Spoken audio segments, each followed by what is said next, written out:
अब तक आपने जो भी अवगुण किए सो कोई बात नहीं, जो भी आपसे भूल हुई कोई बात नहीं, क्योंकि भगवान अवगुण नहीं देखते, भगवान गुण देखते हैं। यदि परमात्मा अवगुण देखते होते तो क्या गणिका पर कृपा करते, गज पर कृपा करते? अच्छा, हो सकता भगवान रूप देखते हो, यदि भगवान रूप देखते होते तो क्या कुब्जा पर कृपा करते? बोलो, नहीं।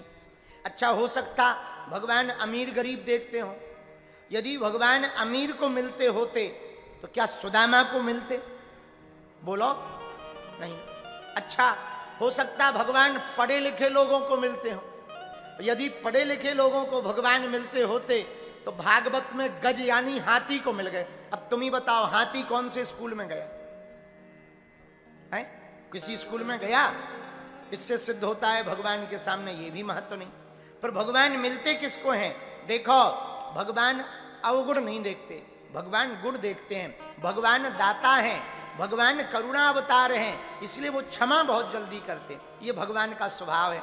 अब रावण को देख लो, रावण ने श्री किशोरी जी का हरण किया, जानकी जी का, फिर भी राम जी की महानता देखना, प्रभु श्री राम जी ने हनुमान जी को भेजा, हनुमान जी ने समझाया, एक काम करो, क्या अब चोरी कर ली सो कोई बात नहीं, अब तुम एक काम करो, जल्दी से तुम जाओ, जानकी जी माता को साथ ले जाओ और भगवान से क्षमा मांग लो, जानकी माता वापस कर लो, कर दो।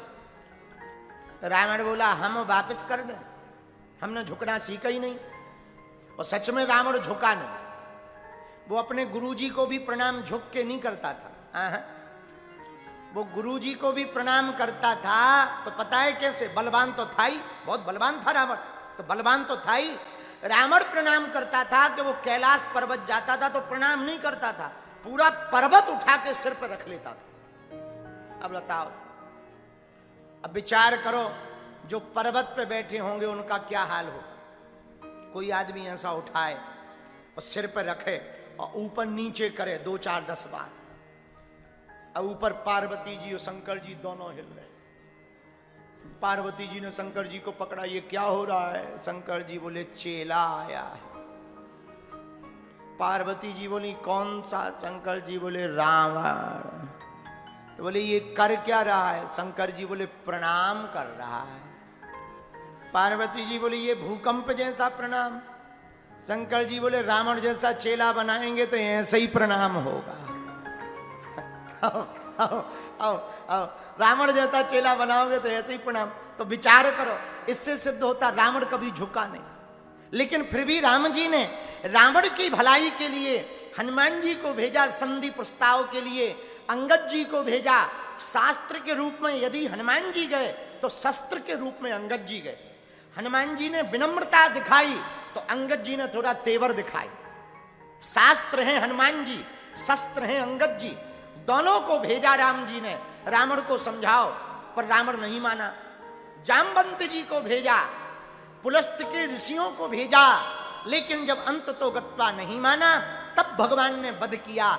मतलब इतने पत्नी श्री किशोरी जी का हरण हो जाने के बाद भी भगवान ने अनेक मौका दिए भक्त को, रावण को, पर नहीं माना। अब दूसरा देखो, दुर्योधन, दुर्योधन को भी खूब समझाया भगवान ने, ठाकुर जी ने, पर दुर्योधन माना क्या? नहीं। भगवान स्वयं संधि प्रस्ताव लेकर गए दुर्योधन के पास, दूतों को नहीं भेजा। भगवान ने सोचा राम अवतार में तो हमने दूतों को भेजा था, इसलिए शायद समझौता नहीं हो पाया, पर कृष्ण अवतार में हम स्वयं जाएंगे। तो द्वापर युग में भगवान श्री कृष्ण अवतार में दुर्योधन के पास स्वयं साक्षात ठाकुर जी द्वारकाधीश गए, प्रस्ताव रखा कि तुम मात्र 5 गांव पांडवों को दे दो, तो समझौता कर लो, पर नहीं माना। तब ठाकुर जी बोले, ठीक है, अब तो तुम्हें निपट नहीं है। द्वापर युग में ही शिशुपाल भगवान का रिश्तेदार था, 100 बार शिशुपाल ने गालियां दी, भगवान ने 100 बार क्षमा किया। अरे भगवान का स्वभाव है, भगत कितना भी अपराध कर दे भगवान क्षमा कर देते हैं। जैसे नन्हे से बालक मल कर देता है तो मां मल किए हुए, गंदगी किए हुए बालक को फेंकती नहीं है, मारती नहीं है, मल साफ कर देती है, नए कपड़े पहना देती है। और जब तक मल में बालक रहता तब तक कोई भी बच्चे को खिलाना नहीं चाहता, पिता भी गोद में उठाना नहीं चाहता। जब मां मल साफ करके नए कपड़े पहना देती तब पिता तुरंत गोद में लेकर के खिलाने लगता है। जैसे छोटे से बालक के मल को मां साफ करती है, वैसे ही हम लोगों के अवगुणों को महात्मा साफ करते हैं। और जब अवगुण रूपी मल साफ हो जाता है महात्मा के वचनों से, तब परमात्मा गोद में बैठा करके उस बालक को खिलाने लगता है।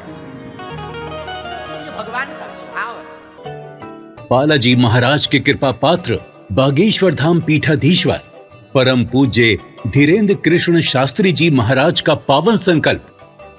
मध्य प्रदेश में छतरपुर के ग्राम गढ़ा में बनेगा विश्व स्तरीय कैंसर अस्पताल एवं रिसर्च सेंटर, जिसकी आधारशिला देश के यशस्वी प्रधानमंत्री नरेंद्र मोदी जी के कर कमलों से रखी जा चुकी है। 200 करोड़ रुपए की लागत वाले 100 बेड के इस अस्पताल में गरीबों का होगा मुफ्त इलाज। ये बहुत बड़ा अवसर है, बहुत बड़ा काम है। संकल्प बड़ा हो, संतों के आशीर्वाद हो, प्रभु की कृपा हो तो समय सीमा में सब पूर्ण होता है। हमारे प्रियजनों, बागेश्वर धाम पूरे भारत के लोगों, अभी तक अस्पतालों में मंदिर थे, अब मंदिर में अस्पताल होगा। कैंसर हॉस्पिटल निर्माण हेतु सहयोग देकर पुण्य के भागी बने।